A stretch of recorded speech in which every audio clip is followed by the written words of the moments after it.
What are we doing to the Safari this morning? Well, this thing has no damage on it. It's a one owner, clean Carfax, and it's very straight. Every panel is straight, but I was very disappointed when it showed up. And I realized it has the worst paint job, the worst factory paint job I've ever seen. And I've seen a lot of paint in my life.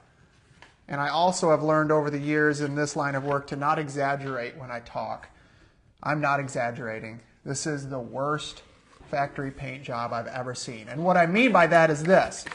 It's called orange peel. If you're in auto body or auto detailing, you understand what orange peel means. It means that the paint job just didn't really lay on the panel well when it was sprayed. So instead of shine, what you get is texture. And one way to explain it is, I can take my hat here, it's got letters on it, and I can hold it in the paint, and I can't read those letters in the paint. What I'm trying to do is make that happen, make a nice reflection happen. And what you do is you sand the paint. You use sandpaper and actually sand off a measure of paint until you reach a place where you've actually leveled. It's kind of like mowing your lawn. When you let your lawn grow for too long and, there's high spots, there's a weed sticking up over here, there's a patch of grass that just grows really tall. It's kind of that illustration. You mow it, boom, and then everything's smooth. It levels it all off. That's what I'm doing. This is my lawnmower, and we're sanding. I already got this part done. I already did the rear. I did this portion. Now we're right here. Very, very disappointed in this because this is not what I wanted to be doing to this thing. This is so time consuming. And one of the best parts of this is that it was a clean Carfax and I wouldn't have to be dealing with bad paint. I can't believe how this showed up. So, typically on lives I interact and I answer questions. This one might be more of just a work and talk.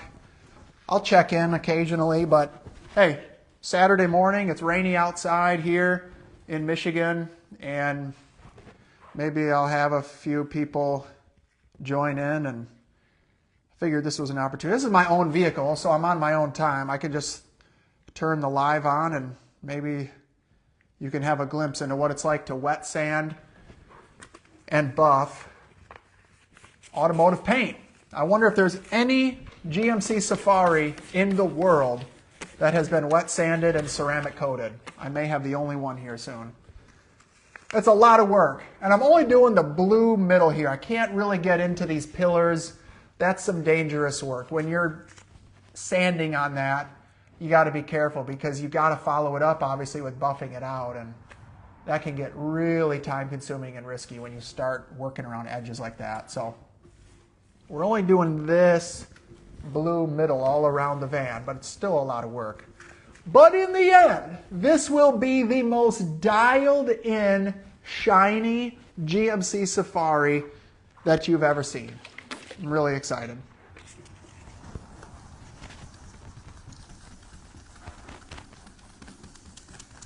Again, as I'm sanding, I'm staying away from the edges here. I don't want to run this all the way in there because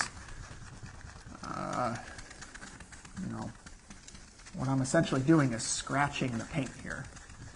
I don't want to have to put my buffer into those little door handle pockets. The name of the game, right, is to make it look better. I don't want to do damage to this in the process, which is really easy if you're careless. I have done it. I've done this for many years, and just like any industry, it's almost as if to become a pro, you have to make mistakes. There's mistakes. You never forget what happened. You never forget what you did. That's how you learn. What I'm doing is just, not with a lot of pressure, but just you can see this stuff right here is paint plus water.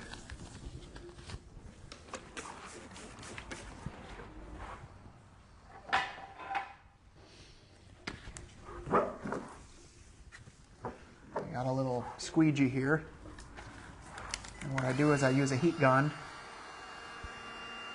and I dry the panel, and that allows me to see if I'm at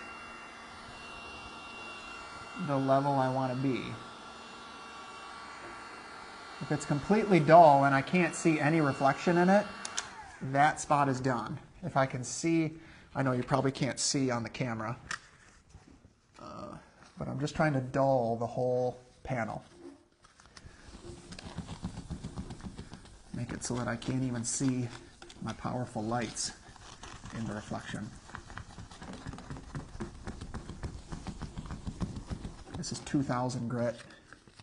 I have a little block here that you wrap the block around with some sandpaper.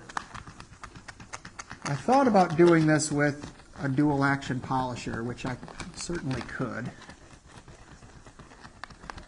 That is a little riskier too, because when you're sanding paint, I prefer to be able to feel it, feel what I'm doing, rather than just ripping a polisher, ripping a power tool on it. You don't really have your hand on the panel. I like to be able to feel on this step how it's going. And again, this, I'm trying really hard to stay positive, because this is the last thing I wanted to be doing upon receiving this van, is trying to bring shine out of it. And you know, I did measure, I have a meter that I can put on the paint, and it measures the depth of the paint. And I did confirm, this is all factory paint. Never seen a factory paint job sprayed so poorly. Unfortunately, it's my vehicle. 95% of the population, even perhaps 99% of the population, wouldn't care. But this is just the world I'm in. This is my crazy brain. I do auto detailing, and I can't live with that. I could literally look out my dining room window at this van in the sun and see it. It's kind of a curse. Most of you would say, I don't even know what you're looking at.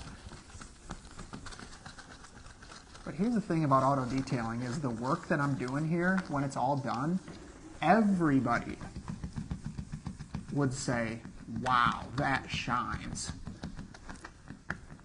You don't have to understand how it got to that point, and that's most of my customer experience here.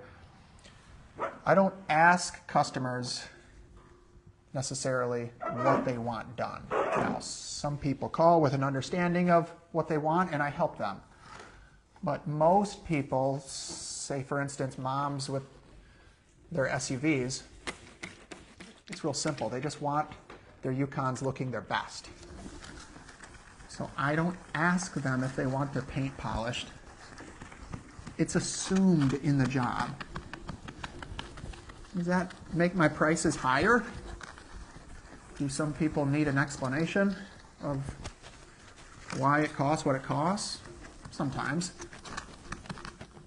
But if you're going to drop your vehicle off to a professional detailer, my philosophy is just this.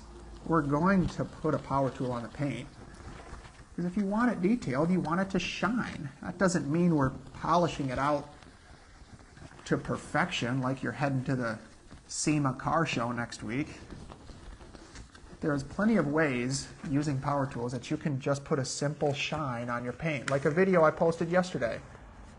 For beginners, anybody who has the ability to work a power tool can make their paint shiny. You just want to boost and shine, you can do it. But customers here, put it this way, I've never had anybody show up to pick up their vehicle when it's done and be mad. that we polished out their vehicle.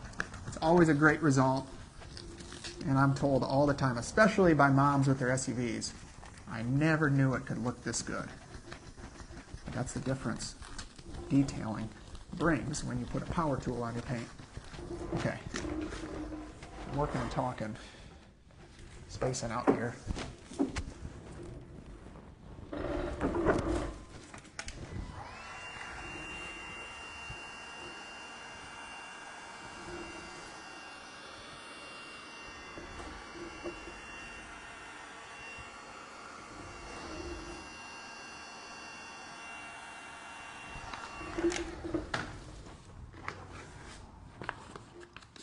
Yeah, I'm going to go through quite a bit of sandpaper on this job. In the end, this is going to be the shiniest, most dialed in GMC Safari you've ever seen. And truthfully, I'm trying to get this done as quick as possible because I have 1,000 other things I'd rather be doing. But I know that if I don't do this step here, if I just buffed it rather than wet sand it down to a max shine, it would really bug me. Here we go.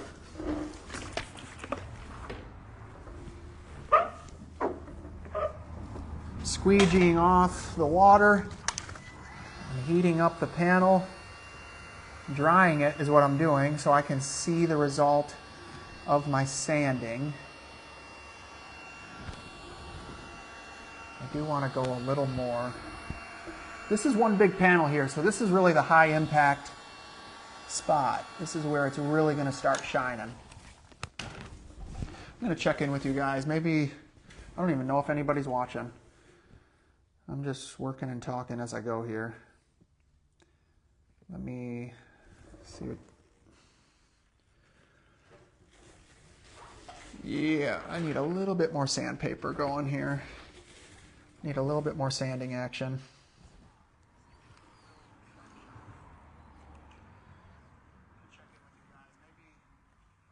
Hey everybody, thanks for tuning in. I'm just looking at the comments. Jerry, peel out in the drive after you're done. Thanks. That would be consistent with the van life. Here we go.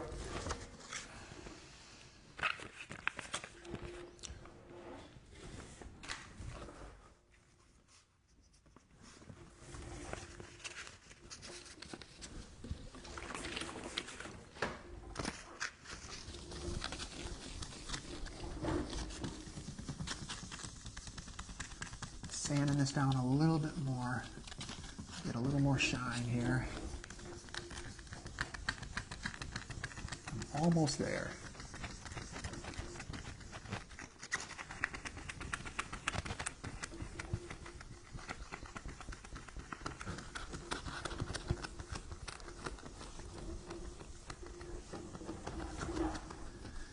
And anybody watching, if you got a question, drop a question. I love answering them. I'll try answering them here on the live stream or afterwards. I always try to get to your comments if I missed it, and I'll reply over text.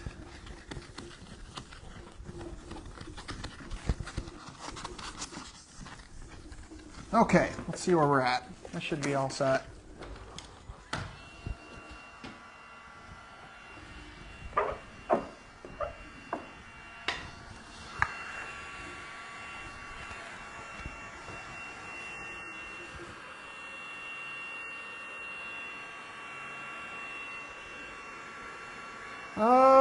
Okay. A few spots I need to do a little more work on.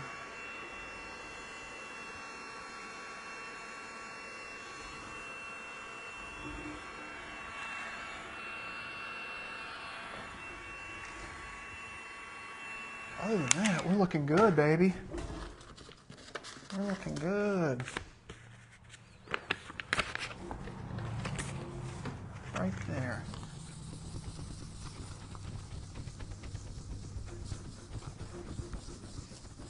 One important thing to do too while you're doing this is to breathe. I know I probably have a sore neck after this job is done from the rubbing like this. That's not a motion that I normally do. One thing I've learned about doing this kind of work is the way you become sore is you're holding your breath and your muscles are tense. That's why you wake up in the morning with a sore neck. All right, here we go. That looks nice and dull, just the way I like it.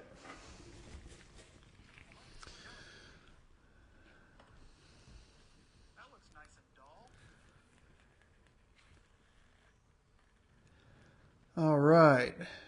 Adam asks, curious, does it matter with your sanding direction? I see you up and down, side to side. I'm assuming it will just buff out.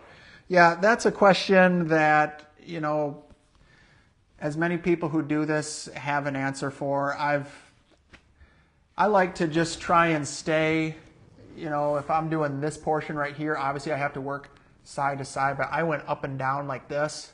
I know a lot of guys might cringe at that because you don't want to hard stop over and over. That might create some deeper marks. But if I have a big panel like this, yeah, you know, if I had a big block, I would be doing this. I don't do wet sanding often, so I just have a little block and up and down, side to side. I'm not really grinding in hard. That's what you have to pay most attention to in my experience. It's not so much the direction you're doing it, but how you're holding it. Because all you want to do is avoid hard marks that once you polish this all off, once you buff this all off, you're left with one little line right here where you were leaning in too hard. So again, everybody in the industry would have an opinion on that. I don't think it matters, just so long as you create an even appearance here. When you're done, you don't want to see directions up and down. You just want to see a dull surface, and that will make sure, that will help you buff it out a lot easier. It's a good question. Actually, while I was doing this earlier, I was wondering that same thing. Brandon asks, how do you detail a single stage paint job? I get those every once in a while on classic cars. I don't take any other approach than I do on clear coat. It's paint. Paint is paint. The only difference is the color of it. You're buffing clear or you're buffing color. You'll notice because you have color on your buffing pad after you've polished a panel. But that's another question I get a lot. There's really no difference.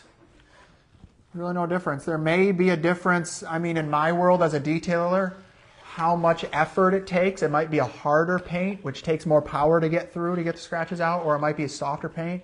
I had a 1974 Roadrunner in here last month with original single stage paint, and it was the most sensitive paint I've ever worked with. It was also the most difficult job I've ever done. It was gloss black.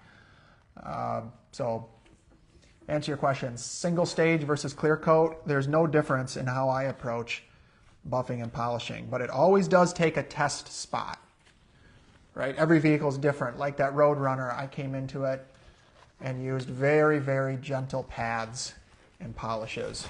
So it's not a one size fits all, but you do treat it just the same. Paint is paint. Here we go. Working the polish into the pad here. Let me get a new battery.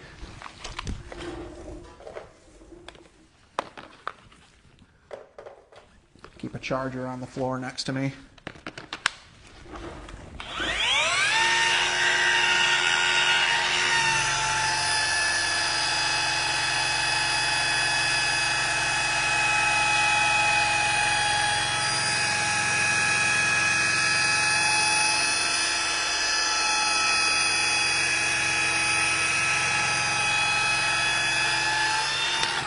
For anybody just joining, I'm wet sanding and buffing out this Safari because it showed up here all original but the most orange peeled factory paint job I've ever seen. Very disappointed that I have to do this, but it's just what I have to do, and it's going to be an awesome result. But that's what we're doing.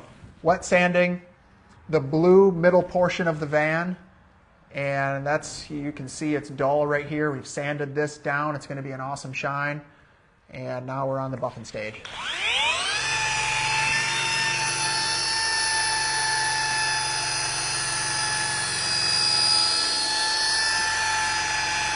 I can already see how shiny this is going to be.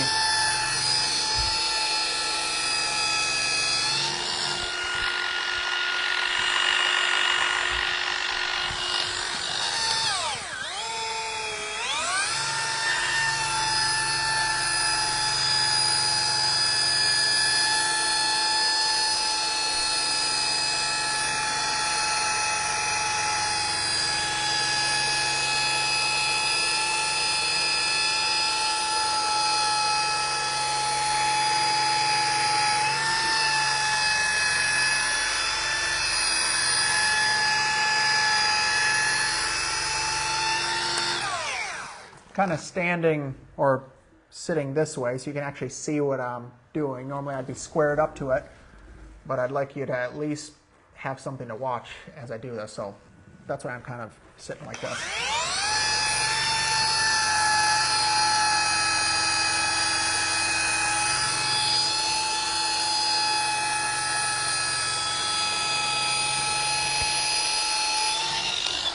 I'm just going to see how we're looking here.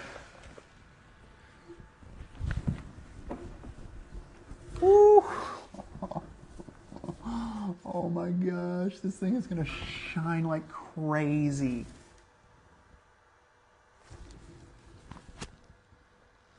Like I said at the start, the test is to be able to read. I have a hat with letters on it, so it's really handy to test my work as I do this stuff. Before I started sanding this, you could not read the letters. Now you could read newspaper in this paint. I love it. This is going to be the shiniest man van on planet Earth.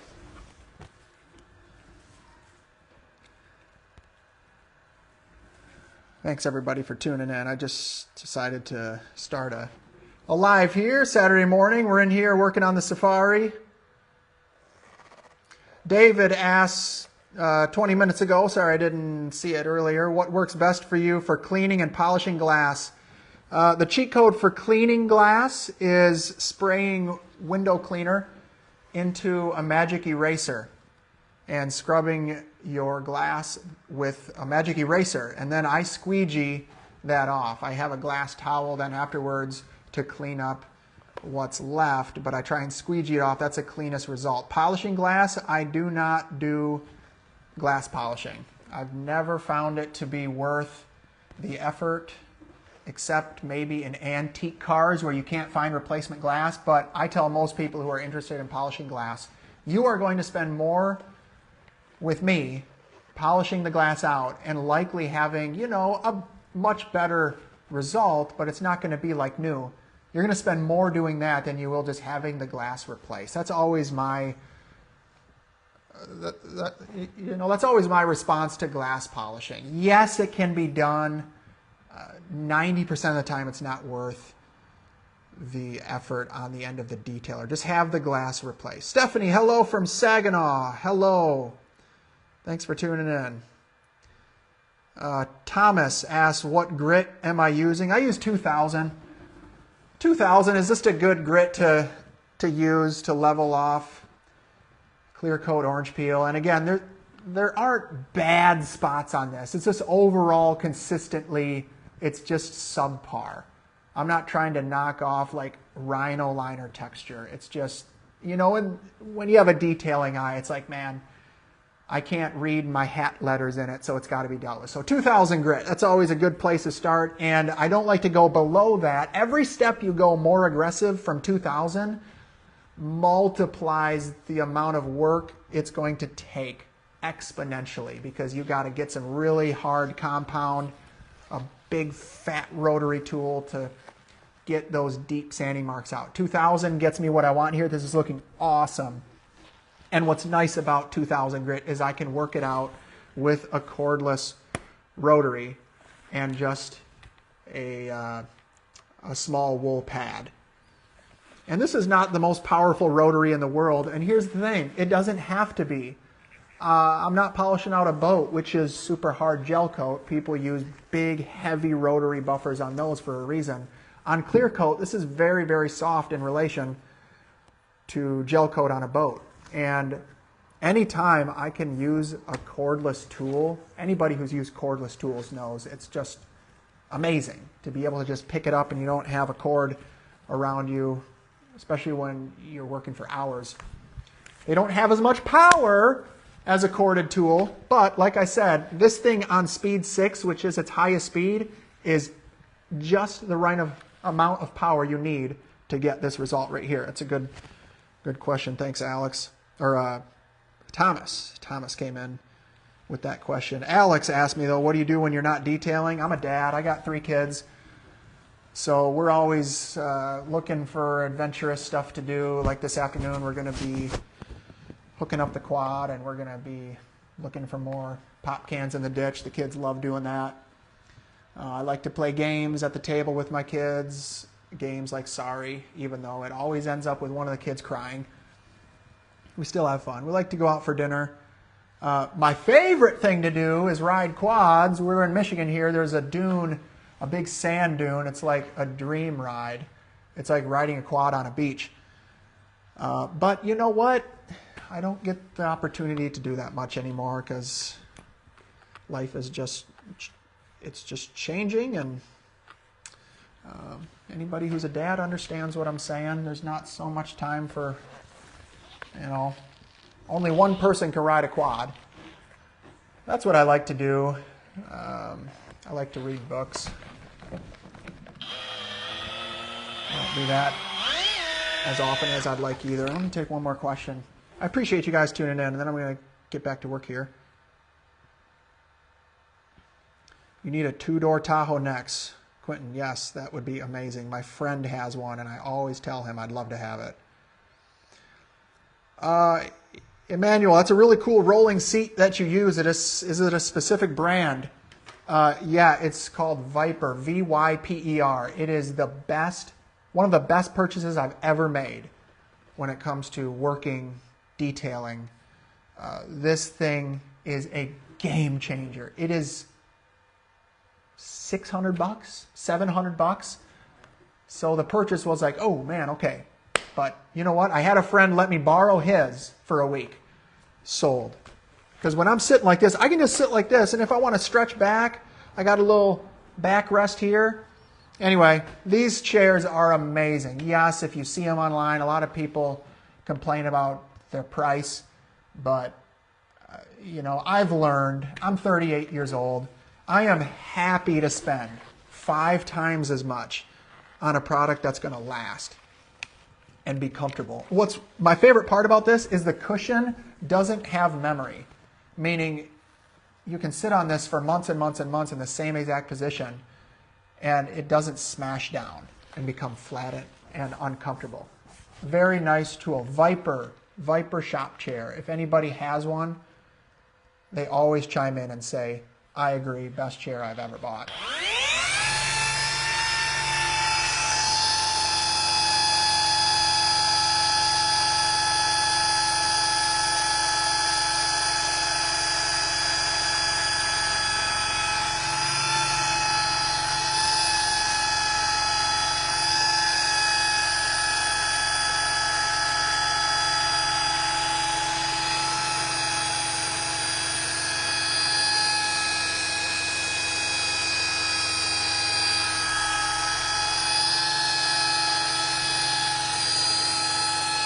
This thing is looking amazing.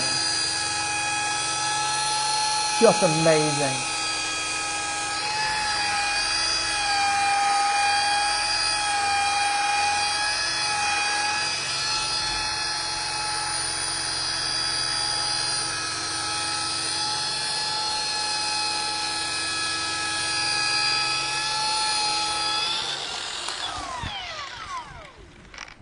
Oh my gosh.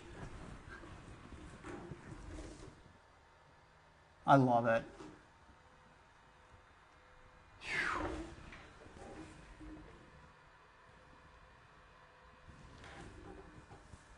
Yeah, this thing is going to shine like crazy. Just going to swap my pad out here. It gets a little loaded up after a while. Polish and dust. One thing I've learned, just have a ton of pads. Have a ton of pads. I had a guy contact me in response to the video I posted yesterday about how to polish your own truck. And he's going to buy everything that I showcased. And I told him, buy 8 pads if you can. I know it starts to add up. I think they're like 12 bucks a piece. But you will thank yourself. The more pads you have on hand, the quicker this will go. You just want to keep working clean. These wool pads are, I think, 20 bucks a piece or 21 bucks a piece. I have over 100 of them. Obviously, I own a shop, so I need to have many of them on hand. But if you're running a detailing shop, you know, or if you're starting one, let me tell you, get as many pads on hand as you can afford.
Very time-consuming work here to wet sand a vehicle, but the reward is just phenomenal.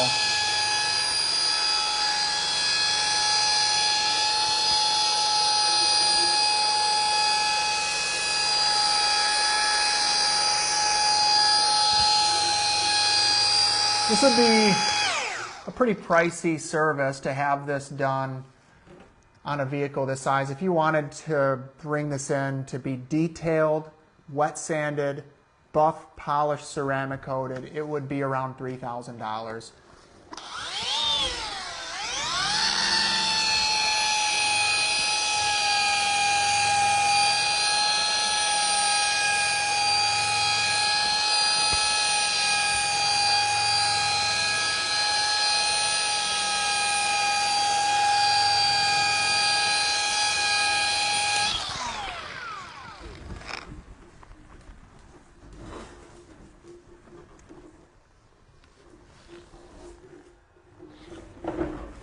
This is looking awesome, guys. Really excited.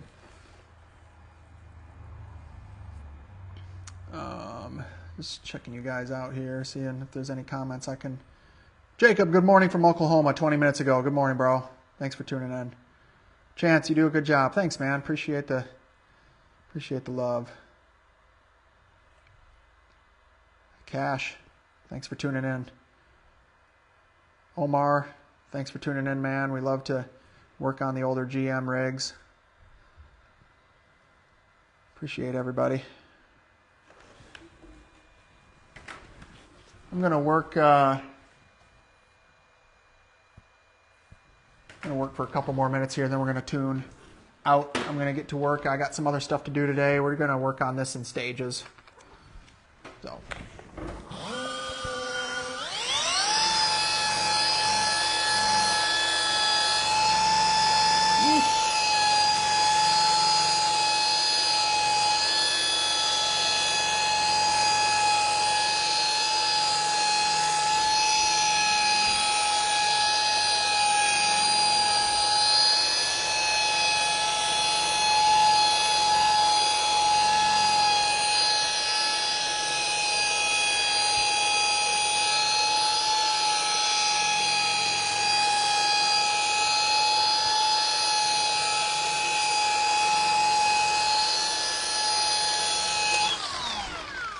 All right, you guys, I think I'm gonna log off. I'm gonna finish this door and probably continue to the passenger front door and call it a day on this. This is gonna be a big job, but it's one that you can do in stages. So hey, thanks for tuning in, everybody. Have a good Saturday, and every blessing. See you on the flip side.